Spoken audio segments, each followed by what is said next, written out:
everyone, it's What a Music Geek again, and I know I said that I in my last video that this would be my last video ever, but I figured, you know what, I should just do it anyway. I should just make another video anyway, especially since I got an email from YouTube themselves saying that I could put ads on my videos and make money out of it. So I'm doing that right now.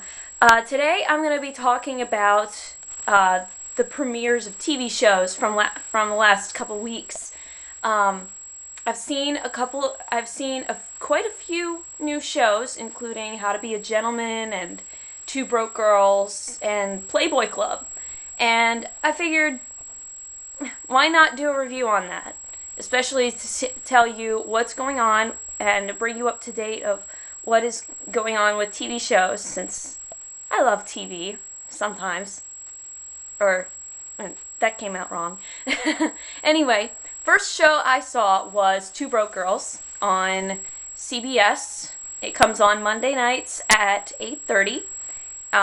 Although it actually came after Two and a Half Men the first week it came out, because How I Met Your Mother had to have a full hour of episodes. So, anyway, Two Broke Girls. It's about these two girls who are totally broke. One has been broke for quite a while. She wants to start her own cupcake shop. And her name is Max. She's played by the beautiful Kat Dennings. And you know Kat Dennings from Nick and Nora's Infinite Playlist. She was awesome in that. And she's now in Two Broke Girls. And she is actually quite funny. In fact, in the beginning of the episode, she goes into the refrigerator and the old waitress is having sex underneath the shelves. You see the rattling of the shelves, and you hear panting, and then Max goes, "Okay, where's the key for this?" And she goes, wait a second. No. Anyway, the waitress gives her the key, or whatever she needed, and she keeps having sex, and then Max goes out to do something with it, and then the old waitress gets fired. The new waitress who's hired is this used to be nouveau riche girl. Her name's Caroline, and her father just cheated the company out of millions of dollars, and now he's in jail. So now she has to deal with being poor for the rest of her life. She doesn't know exactly how to do that. So Max helps her out, gives her a place to stay, and they do things together. And of course, Caroline brings her horse to the backyard. She has a horse. I'm sorry. Two Broke Girls is a wonderful, wonderful show. The jokes are great. I love everything about it. It's just really, really funny. And then the next show I saw after Two Broke Girls, it airs Tuesday nights at either 9 or 10 p.m. You're going to have to check your listings. It comes on right before Raising Hope, and it comes after Glee. Yeah, it's definitely at 10 p.m.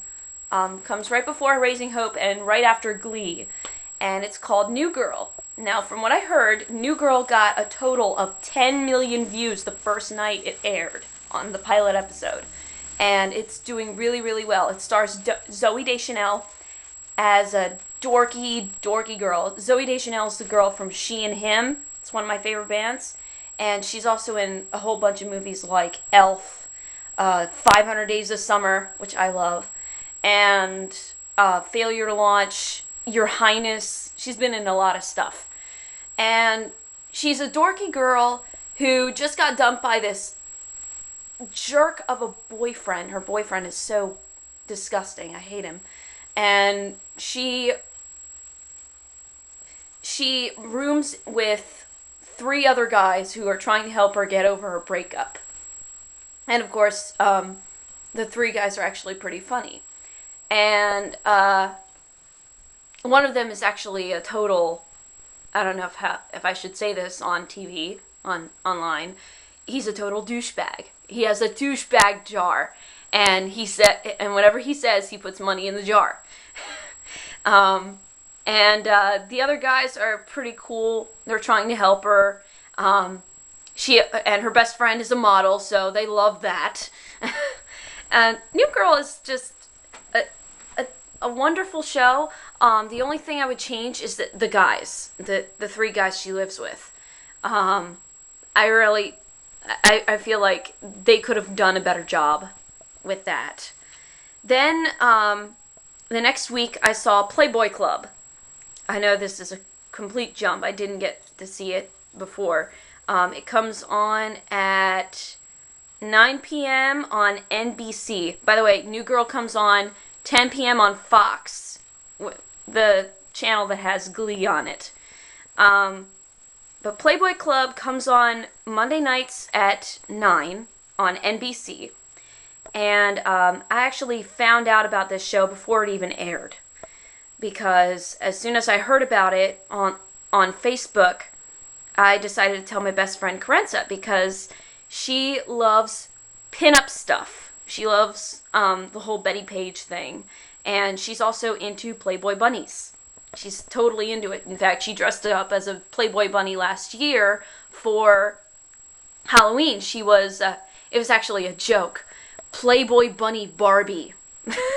It was actually pretty funny. She had a blonde wig, she had pink bunny ears, she had a great big fluffy tail, and it was wonderful.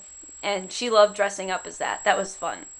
Well, I was dressed up as a musketeer. And anyway, Playboy Club.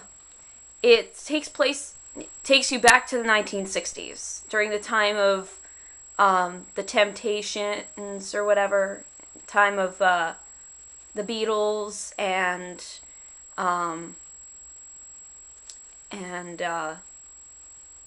the doo-wop era. And they take you back to when the Playboy Club first started.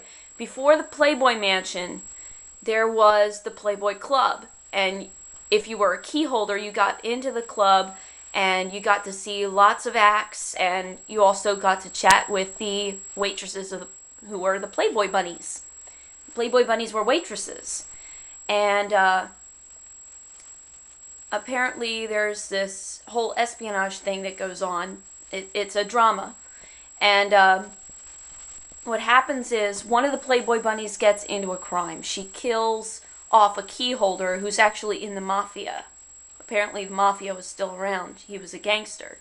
She does it by, and this is actually kind of funny, she takes the heel of her shoe, jabs it into his neck. That's actually from what I saw from the very beginning, the recap of what happened in the pilot. And this rich guy, who's also a key holder, he helps her try to hide her secret. And apparently she gets away with it, but then everybody starts to find out. Now, from seeing the second episode, I felt like it was pretty lame because of all the icy stare downs and all the chats with the ladies in the hotel room or whatever, you know, and especially this one woman, I forget her name, who was just a total wench. She was awful. And I didn't really exactly like it. The only sweet part I liked about it was the African American girl who was a Playboy bunny who wanted to own real estate, something beautiful. But since she was black, and this was the time of segregation and the civil rights movement for black people, she couldn't own real estate because, you know, you can't do that, you know, laws of segregation. and then the main character decides to put extra money in her safe deposit box so she could start opening something beautiful. And she said, I think that's a good idea. And that really touched my heart. That was very, very sweet of her. And then finally, I saw the premiere of The Mentalist. This was 2 weeks ago. I saw that one, and I also saw last week's episode. And I fell in love with it all over again. It was like I was sitting in Karenza's dorm.